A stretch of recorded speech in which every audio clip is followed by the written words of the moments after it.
Supercars Endurance racing returns to Sandown, where it did not disappoint. Red Bull's domination in Formula One comes to an end.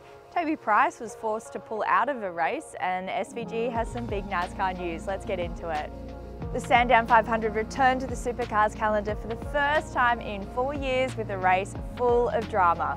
David Reynolds and Gartender's day came to an early end after their car lost a wheel, sending Tander into the fence. The loose wheel then damaged the wing on Cam Waters and James Moffat's Mustang. But it was Brock Feeney and Jamie Whincup who led a Chevrolet lockout of the podium. Championship leader Brodie Kostecki was second, with co-driver David Russell.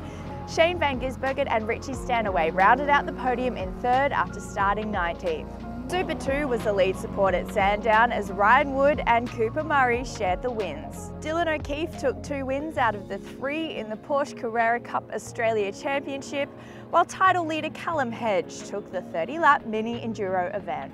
In the Toyota 86 Series, Campbell Logan took the round with 2 victories. Clay Richards took pole and the opening race before suffering a puncture in race 2. Aaron Borg scored 2 wins in the V8 Super Ute Series as Ryle Harris and Adam Marjoram shared the remaining victories. In Singapore, Max Verstappen's string of Formula One wins has ended after Ferrari's Carlos Sainz took the win. He was followed by Lando Norris and Lewis Hamilton. Australia's Oscar Piastri collected some hard-earned points, finishing 7th. New Zealand's Liam Lawson delivered AlphaTauri their best result of the season, finishing 9th after George Russell crashed out in front of him in the final lap. The NASCAR Cup Series raced at Bristol, where Denny Hamlin took the win ahead of Kyle Larson and Christopher Bell. Previous Cup Series champions Joey Logano and Kevin Harvick were knocked out in the playoffs.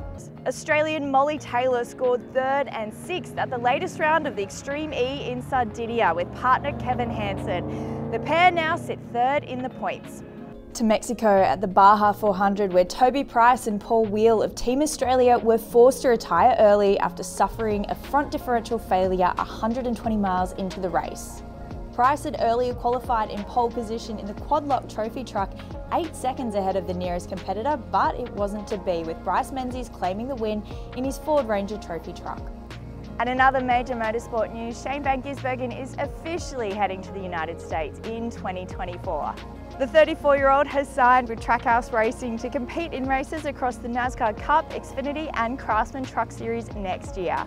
Trackhouse Racing co-owner Justin Marks said next year will be about getting Van Gisbergen used to racing on ovals, super speedways, 1.5-mile tracks and everything he's never experienced before. Van Gisbergen says he's proud of everything he has achieved in Australia, but is excited by his new chapter in his career. Looking ahead to next weekend, and Formula One will race in Japan, MotoGP heads to India, and the NASCAR Cup Series will race at the Texas Motor Speedway.